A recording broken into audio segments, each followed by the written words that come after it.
Louisiana to cross the Mississippi River. And not only that, but at 4.5 miles long, it is, and was for 15 years, the longest steel railroad trestle bridge. Not only did it have two two-lane highways, but it also had 2 railroads as well. Previously, a ferry was the only way to get across the Mississippi River in Louisiana, and it made a 2-hour trip turn into 5-6 hours. So that kind of gives you a bit of the significance of the bridge.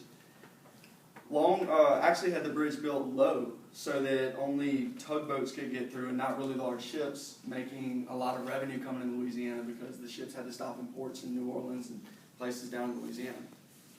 So what was Long's role in the actual construction of the bridge?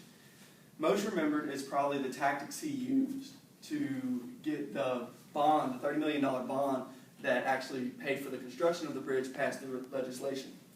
According to Dr. William Hare, a 2/3 majority vote was needed to pass the bond for the money that paid for bridges and roads, including the Huey P. Long Bridge, because it would become an amendment to the Louisiana's Constitution, which currently stated that only state revenue could pay for roads and bridges in Louisiana. And it's well known, and was well known then, that Huey Long kept a catalog of skeletons, which I guess you could say would be the dirty things that his political opponents had done in the past. He kept them not only of his political opponents, but of his opponent's family, so that at any time he could use them for bribery or blackmail, and everyone knew he had no problem doing that to get what he wanted. Hare also goes on to say in his book that since Reconstruction, Huey Long was the only governor who would walk into a House or Senate meeting as a governor and tell legislators what they should do. Tell them what bills they should put through, you know.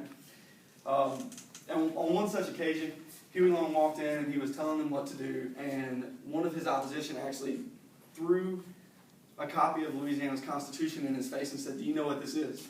And the Milwaukee Journal quotes Huey Long saying, "I'm the Constitution around here now." After that, Huey just kind of kept being a strong voice in the Senate and the Constitution and everything, and that kind of embodied, you know, his will to get what he wanted passed through, which leads me to my next point, the origin of his nickname, the Kingfish. Huey Long was a man with drive, almost bordering insanity when it came to getting what he wanted. John Simpkin, historian and founder of Spartacus Education, says that Huey Long took a 3-year course from Tulane, and it took him only 8 months to become a lawyer. As a lawyer, he was a champion of the common people. He never took a suit against a poor man. And being that type of lawyer gave him support from the people, which later gave him the votes he would need to become governor of Louisiana. It was as governor that he gained his nickname.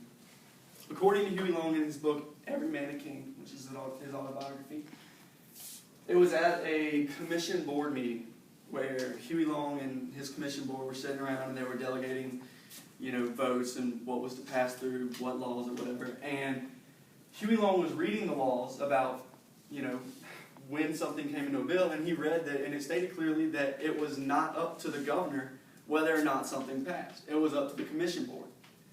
That didn't sit well with Huey because that technically took the power from him. He really had no say. He gave his opinion, but that was it. So because that didn't sit very well with him, he turned to his commission board and he said, "Well, I am participating here anyway, gentlemen. For the present, you can just call me the Kingfish." So effectively, by giving himself a pseudonym, he got around the law that said he had no say in it. So I guess you could say it was a product of his personality. He wanted to be in control so bad that he gave himself a fake name to effectively go around the laws that were in place, and he did. Long went on to personify the nickname by being a strong voice in the Senate and Congress. Even though he was only a governor, he still spoke at all those things. And he was known for being able to get bills he wanted through no matter the cost. He was the people's Kingfish. Long